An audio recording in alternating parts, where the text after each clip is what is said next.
Bienvenue sur Cœur de Trailer, le podcast qui t'aide à courir mieux, plus loin, plus longtemps et toujours avec plaisir. Je suis Barbara, coach diplômée et fondatrice de To Believe Coaching. Passionnée de développement personnel, de yoga, mais surtout de trail running, j'aide les sportifs à atteindre un équilibre entre performance et bien-être. À travers ce podcast, je souhaite partager avec toi mes connaissances et mes expériences de coach professionnel, mais aussi de traileuse, pour que tu puisses progresser en course, tout en prenant soin de ton corps et de ton esprit.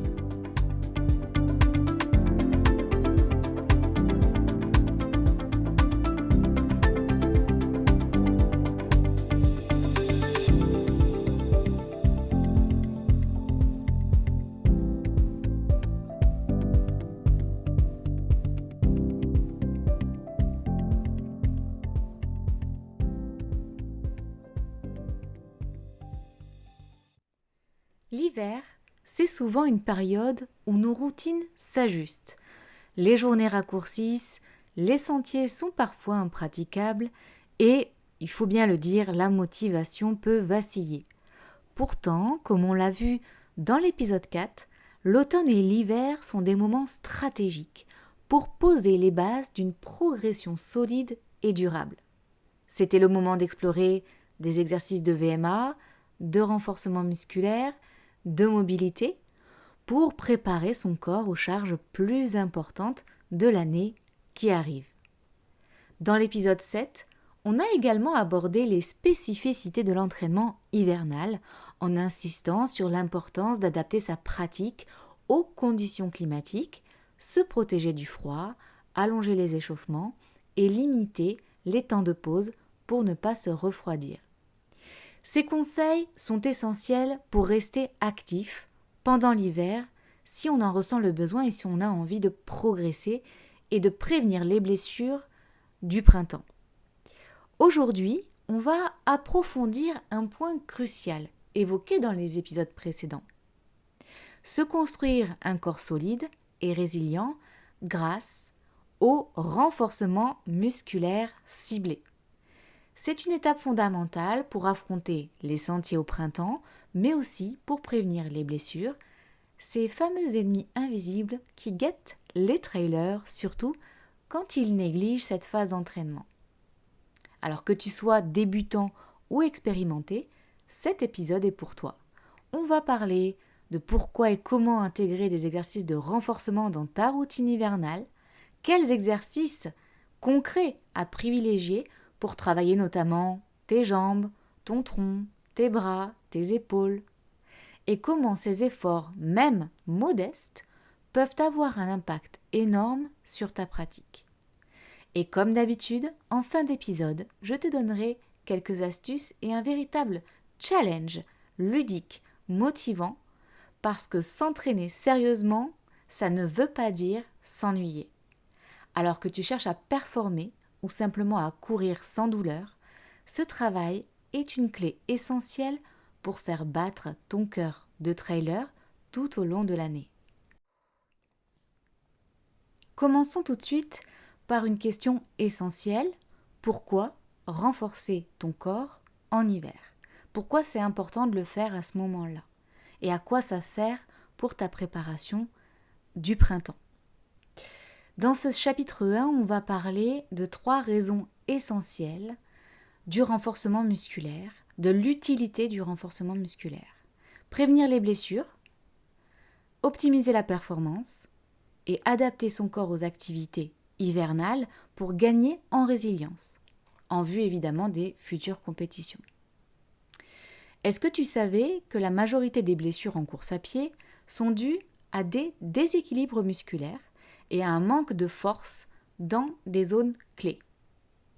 Un exemple, les fameuses douleurs aux genoux, comme le syndrome de l'essuie-glace, les entorses à répétition avec les chevilles fragiles ou les tendinites d'Achille, ce sont des problèmes qui sont les plus fréquents chez les coureurs et notamment chez les trailers. Personnellement, j'ai vécu ces douleurs-là aux genoux sans savoir vraiment ce que c'était. Mais finalement, après examen, après kiné, après médecin et tous les autres radio-échos que j'ai pu faire par la suite, il s'avère que c'était du syndrome fémoro-patellaire, c'est-à-dire que la patelle sortait de son rail. Donc en gros, il y avait une inflammation du genou qui causait des douleurs énormes sur les deux genoux gauche et droite, un peu plus à gauche qu'à droite d'ailleurs, et qui faisait que je ne pouvais plus du tout courir. Et ça s'est déclenché lors du 9e kilomètre de ma première compétition en trail long, l'Ultra Ariège, le 50 km. Et là, quand tu descends les sentiers de l'étang d'Api jusqu'à Api, le village en bas, et qu'au 9e kilomètre, après 1100 mètres de de dénivelé négatif, tu te rends compte que tu n'as plus du tout la possibilité de courir parce que tu as tellement mal au genou que c'est insupportable, tu te dis qu'il en reste encore 41 à faire et que ça va être long. L'histoire dira plus tard que ce syndrome-là ne s'est pas du tout arrangé pendant la course à cause des chaussettes de contention que je portais. Et oui, finalement, j'ai arrêté de porter des chaussettes de contention à ce moment-là, puisque c'était plus délétère que bénéfique pour moi dans ma situation. Et l'histoire racontera aussi que j'ai terminé ce 50 km en 11 heures. Par la suite, 2 ans plus tard, j'ai réitéré l'expérience et sans douleur, j'ai réussi à le terminer en 10 heures. Et donc, je suis très satisfaite. Et qu'est-ce qui a fait la différence entre la première année où j'ai vraiment serré les dents, où j'ai vécu la pire course à l'époque de ma vie parce que j'avais des douleurs atroces au niveau du genou, et ce challenge que j'ai relevé 2 ans plus tard, où j'ai terminé à fond la caisse en 10 heures avec le sourire et une super expérience de course? Tout simplement, la différence a été l'entraînement et le renforcement musculaire. Il y a aussi eu beaucoup de yoga et de mobilité, mais la principale clé d'amélioration de cette expérience-là, ça a été vraiment ma force physique. Et ce que j'ai découvert en m'intéressant un peu au sujet, et c'est aussi le gros avantage d'être entouré par des professionnels de santé, c'est que si tes muscles stabilisateurs de hanche ou que tes chevilles sont peut-être trop faibles, eh bien tu compenses en fait avec d'autres muscles. Et c'est ok, hein, c'est d'ailleurs un super pouvoir que ton corps possède pour te sauver la mise à court terme, mais ça peut entraîner des douleurs ou des blessures à long terme. Et moi, en fait, mon corps compensait tellement que, au-delà de la douleur au genou, j'ai eu aussi derrière des douleurs de psoas, des douleurs de dos, des douleurs de cervicales, etc., etc. Donc prévenir les blessures, c'est indispensable par le biais du renforcement musculaire. Ensuite, comme je t'en ai parlé dans mon exemple personnel à l'Ultra Ariège, il y a 1 heure de différence entre mon premier résultat et mon deuxième résultat. J'ai donc optimisé ma performance. Un corps renforcé, c'est un corps qui est plus efficace, qui va aussi consommer moins d'énergie, en étant plus efficient. En travaillant la puissance des jambes notamment, la stabilité du tronc aussi, tu améliores ta foulée, tu économises ton énergie et forcément tu gagnes en endurance. Il y a une étude qui a été publiée dans le Journal of Sport Science qui a montré que 8 semaines de renforcement musculaire augmentent l'efficacité de la foulée de 5 à 8%, ce qui est énorme sur une course longue. Je ne sais pas si tu t'imagines, en seulement 8 semaines, tu peux améliorer l'efficacité de ta foulée de 5 à 8%. Et sans forcément faire 5 séances de renfort par semaine. Hein. Non, pas du tout. Si tu as une routine de renfort de 15-20 minutes avec des exercices ciblés, que tu l'as fait régulièrement et que tu augmentes la charge au fur et à mesure où tu commences à trouver du confort dans ta routine, tu vas progresser. Et en 8 semaines, tu peux améliorer de au moins 5 à 8% ton efficacité. Alors, si tu pratiques par exemple le ski de rando, l'hiver, les raquettes à neige ou même la randonnée, ces disciplines-là, elles sollicitent tes muscles différemment que les autres exercices que tu peux faire en dehors des activités type hivernale. Le renforcement musculaire, ça va te permettre aussi de mieux encaisser ces pratiques-là, de mieux encaisser les descentes, d'être plus stable sur les terrains glissants et donc de prévenir les blessures dues à des faux mouvements qui peuvent intervenir ou des nouveaux mouvements que tu n'as pas l'habitude d'avoir. Notamment quand tu es en ski, tu peux facilement te faire un genou ou une cheville, tu peux tomber. En randonnée, c'est pareil. Et le renforcement musculaire en hiver va à la fois prévenir des blessures qui pourraient intervenir dans ces conditions-là, donc en hiver, mais ça peut te permettre aussi d'être encore plus efficient dans ta pratique hivernale avec des activités secondaires, des activités que tu ne pratiques qu'en hiver, et ça va renforcer du coup aussi ton corps pour ta future pratique de trail au printemps. T'exercer et adapter ton corps aux activités hivernales, ça va aussi travailler ta résilience à l'effort, ta résilience mentale à de nouvelles expériences, de nouveaux mouvements. Moi, je me souviens, j'avais décidé de commencer les sports de raquette à neige. Donc, c'est quand j'ai découvert la montagne il y a une dizaine d'années et que j'ai découvert du coup les activités hivernales. Et ma première sortie raquette à neige, c'était... alors, il y en avait eu une au Mont d'Olme et une à l'étang d'Izourt en Ariège. Il faut savoir que moi, à l'époque, je pesais déjà un petit peu plus lourd, mais surtout, je faisais très peu de renforcement musculaire et je venais de commencer la course à pied. Donc, j'étais vraiment novice dans tous les sports. Et au début de mes premiers pas dans le trail, dans le sport de nature et donc là dans la raquette à neige, j'avais tellement mal aux hanches que je n'arrivais plus à soulever mon pied dans la neige. Et quand je revenais d'une sortie, d'un week-end de rando neige ou de rando raquette, je me souviens, j'avais les mêmes douleurs que sur un ultra trail aujourd'hui, à avoir des difficultés à m'asseoir sur les toilettes pour faire pipi, descendre les escaliers. Monter les escaliers, finalement, c'était le plus facile. Mais j'avais vraiment des douleurs atroces. Mon kiné me disait « Mais qu'est-ce que t'as fait ?» Et je lui disais « J'ai juste fait une rando dans la neige de 10 km avec 500 mètres de dénivelé. » En raquette à neige, tu as quand même une charge physique qui est importante. Et donc, même les petites sorties vont te demander quand même une endurance musculaire. Et moi, clairement, je ne l'avais pas du tout. Et du coup, en trail, il était normal que j'avais aussi ce type de douleur, sauf que vu qu'il n'y avait pas de raquette à porter et de neige à soulever, les douleurs, c'était plus sur le genou dans le cadre des descentes. Puisqu'en trail, les descentes, c'était vraiment l'enfer, puisque dès que je commençais à descendre un peu trop fort ou un peu trop en pente, j'avais les douleurs qui se ravivaient pour me faire revivre un peu mon ultra-ariège avec toutes ces douleurs atroces au genou. Et avec chaque séance de renforcement musculaire, ça allait de mieux en mieux.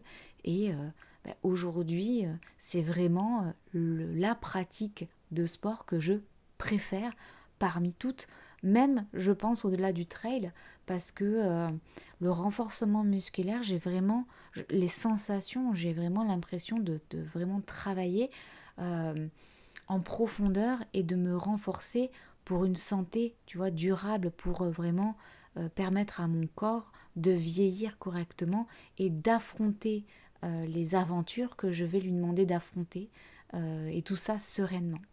Donc, le renforcement musculaire dans la pratique hivernale pour adapter son corps aux activités sportives hivernales, ça c'est clair, mais aussi sa résilience, optimiser la performance et surtout, prévenir les blessures. Passons maintenant au chapitre 2 qui traite en fait des zones cibles du renforcement pour le trail, mais aussi des exercices concrets que tu peux mettre en place dans ta routine d'entraînement ou de renforcement. Donc quand on parle de se renforcer pour le trail, on pense souvent et presque exclusivement aux jambes.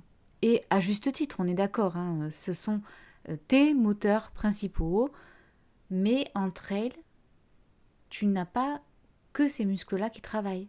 tout ton corps travaille. Et chaque déséquilibre musculaire peut mener à une blessure. On va considérer en fait ton corps comme un système entier et c'est tout ce système-là qui fonctionne ensemble qui fait que tu vas pouvoir pratiquer le trail et de le pratiquer dans des bonnes conditions. Et s'il y a un maillon de ce système qui dysfonctionne, eh bien forcément, derrière, la pratique va s'en ressentir. Donc on va quand même commencer par le bas du corps parce que y a vraiment un gros travail à faire de prévention des blessures par le renforcement musculaire sur le travail du bas du corps, mais aussi sur l'augmentation de la puissance, force et la puissance explosive.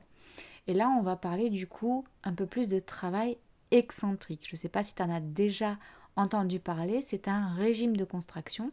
Il y a 3 régimes de contraction, concentrique, excentrique et isométrique. Alors, qu'est-ce que le travail excentrique ? C'est lorsque ton muscle s'allonge tout en résistant à une force. Par exemple, tes quadriceps, je vais y arriver, ils vont devoir freiner en descente ton corps pour contrôler la vitesse. Ça c'est du travail excentrique.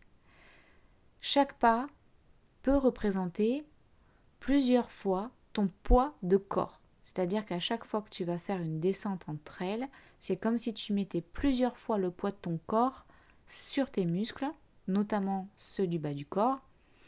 Et donc la charge, elle est énorme. Et donc s'ils ne sont pas renforcés, et de la bonne manière, notamment en travail excentrique, tu ne vas pas pouvoir les préparer à absorber les chocs, à prévenir les blessures, notamment sur des blessures récurrentes chez le trailer et chez le coureur, les genoux et les tendons. Des exercices comme les squats en travail excentrique, c'est-à-dire en descente lente, on retient la descente et on pousse, si on veut de manière explosive, mais ce n'est pas obligatoire, en montée. Il va y avoir les step down, ça c'est quand tu es sur des box ou sur des marches et que tu vas redescendre. Il va y avoir aussi tout ce qui est relevé de mollets, donc élévation, sur un pied, sur 2 pieds.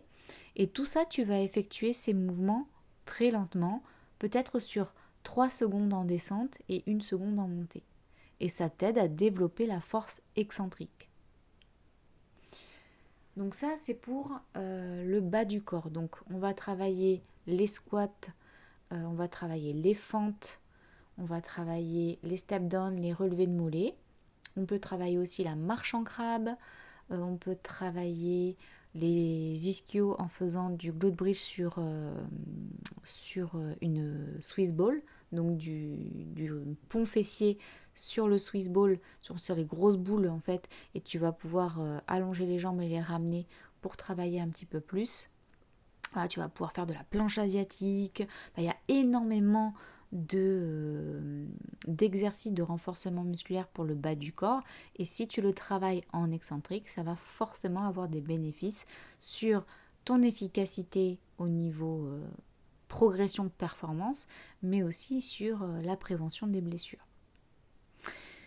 Tout à l'heure, je t'ai dit qu'il n'y avait pas que le travail du bas du corps. Effectivement, il va être aussi question de travailler le tronc. Le tronc, qu'est-ce que c'est ? C'est le centre de ton corps, c'est ce qui va permettre à la fois de générer de la stabilité, et c'est ce qui te permet au quotidien de te tenir debout. Et ça va aussi te permettre de, si c'est bien renforcé et si c'est bien mobile, ça va te permettre de favoriser la transmission des forces du bas vers le haut, mais aussi du haut vers le bas. En fait, il transmet la puissance que va générer le bas de ton corps vers le haut, mais aussi la puissance de tes bras, du haut de ton corps, vers tes pieds. On dit souvent, en tout cas en running yoga, on le dit, la foulée démarre dans les épaules, plus tu vas aller vite avec les bras et plus tu vas aller vite avec les pieds.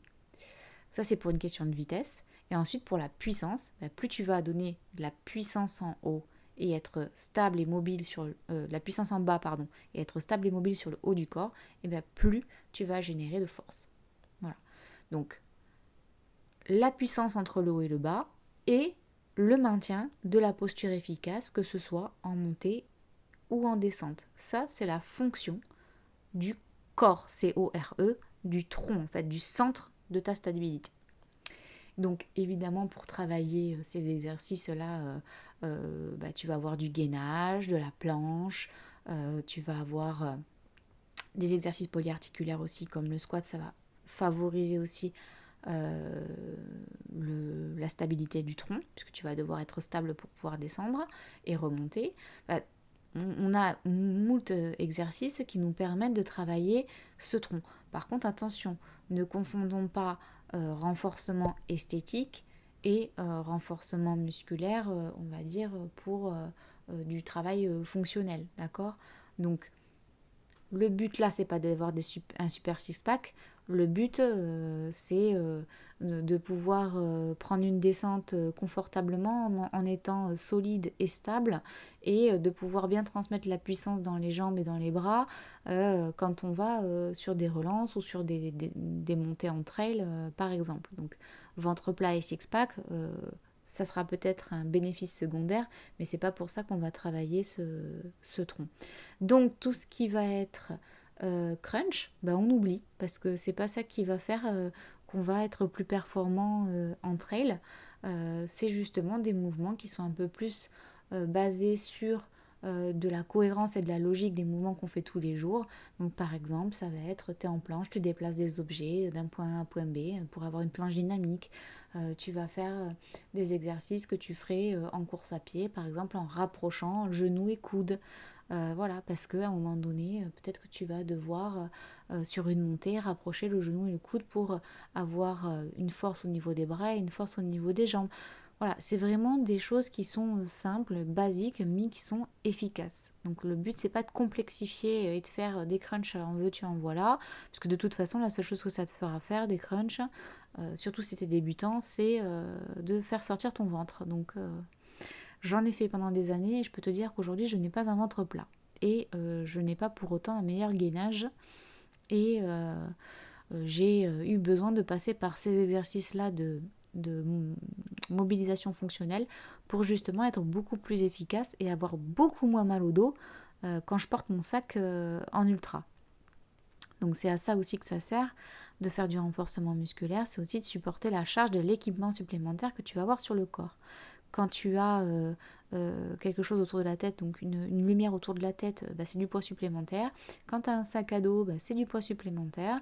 Quand tu as un corps qui est assez lourd à porter, il faut que tu aies une musculature qui soit suffisante pour justement t'aider à affronter cette expérience de trail, pour éviter que tu sois dans des difficultés, à la fois des douleurs physiques, à la fois du mental qui est en berne. Donc plus tu vas mettre les chances de ton côté pour te sentir bien physiquement, et mieux tu pourras aussi te sentir bien moralement pendant tes entraînements, mais aussi pendant tes compétitions. Et trop souvent oublié, même carrément jamais renforcé, on a le haut du corps. Tout à l'heure je te l'ai dit, la foulée démarre dans les épaules. Il est crucial dans l'équilibre, il est crucial aussi dans la poussée, quand tu as des bâtons notamment, et sur les descentes en matière de stabilisation.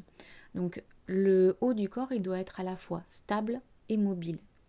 Et donc tu vas utiliser des mouvements qui vont travailler ta stabilité et ta mobilité. Des mouvements comme le rowing par exemple, avec des haltères ou des élastiques. Donc c'est en fait tu pars les bras tendus, tu es semi-penché, dos droit, les épaules loin des oreilles, et tu vas tirer vers ta poitrine en rapprochant les omoplates par exemple. Ça peut être aussi des élévations latérales avec des haltères, ça peut être des thrusters, ça peut être des pompes inclinées, ça peut être du hollow hold, ça peut être du Superman, voilà. Tous ces exercices-là qui te permettront de te renforcer et d'avoir un renforcement vraiment fonctionnel. Et on n'oublie surtout pas, et ça c'est peut-être ma casquette de prof de yoga et de running yoga, le yoga spécifiquement adapté aux coureurs à pied, qui le trouve important ou qui la trouve importante, il s'agit de la mobilité. Mais je pense pas que ce soit ma casquette de yogi ou de prof de yoga qui dit ça, c'est les études qui le montrent. Un corps rigide, il est plus exposé aux blessures. Je l'ai dit dans un précédent épisode, c'est l'histoire du bambou qui plie mais ne casse pas, qui revient à la normale une fois que le vent l'a ébranlé.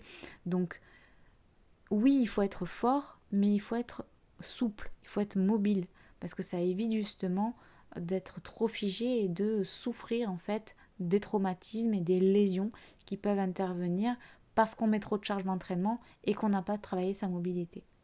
Donc on va travailler plutôt la mobilité des hanches et des épaules. Le travail des hanches, c'est hyper important pour la foulée.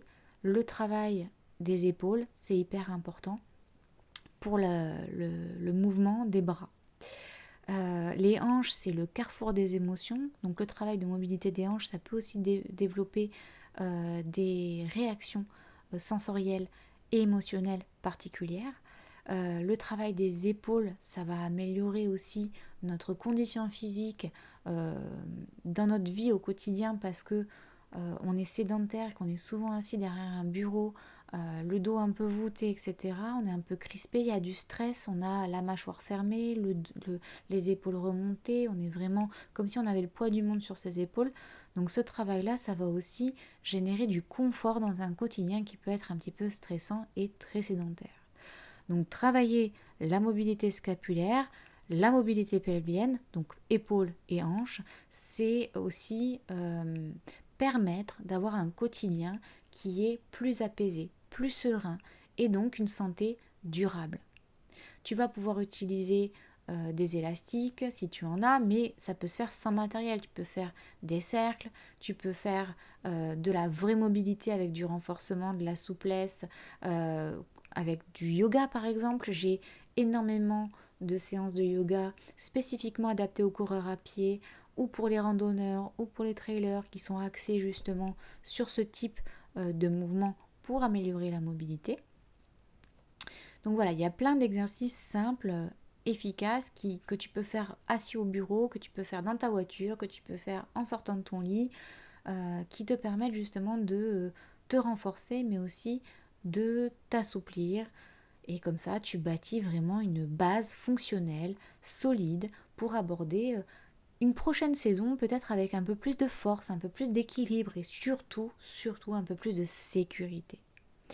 Et même si tu cours pas beaucoup cet hiver, ce travail-là, ça te permettra vraiment de préparer la reprise sur les sentiers avec confiance. Dans ce chapitre 2, on a vu donc les muscles prioritaires à cibler pour ce renforcement musculaire. Le bas du corps avec un travail plutôt excentrique, on va retenir la descente et remonter normalement.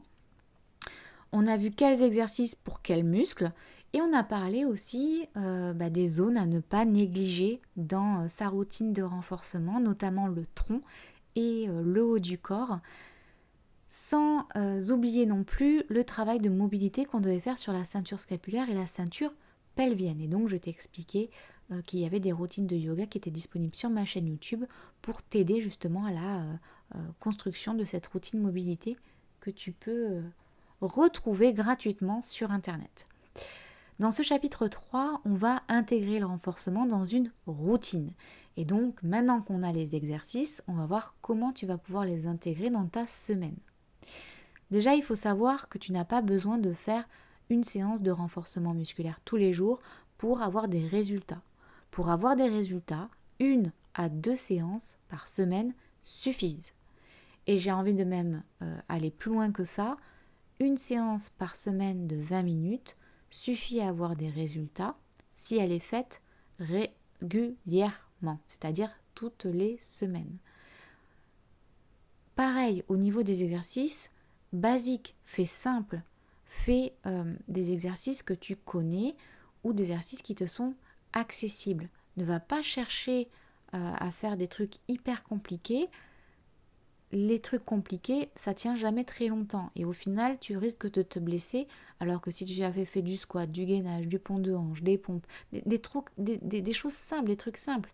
Vraiment, j'insiste, simple mais efficace. Basique, oui, mais pas inutile. D'accord ? Très utile même. Donc combien de fois par semaine la séance de renfort ? 1 à 2 fois. Combien de temps ? Entre 15 minutes et 30 minutes maximum. En routine type, moi ce que j'aime bien proposer à mes clients, mais ce que j'applique aussi pour moi, c'est une routine en 3 phases. La première phase, c'est l'échauffement. La deuxième phase, c'est un circuit training. Et la troisième phase, c'est le retour au calme.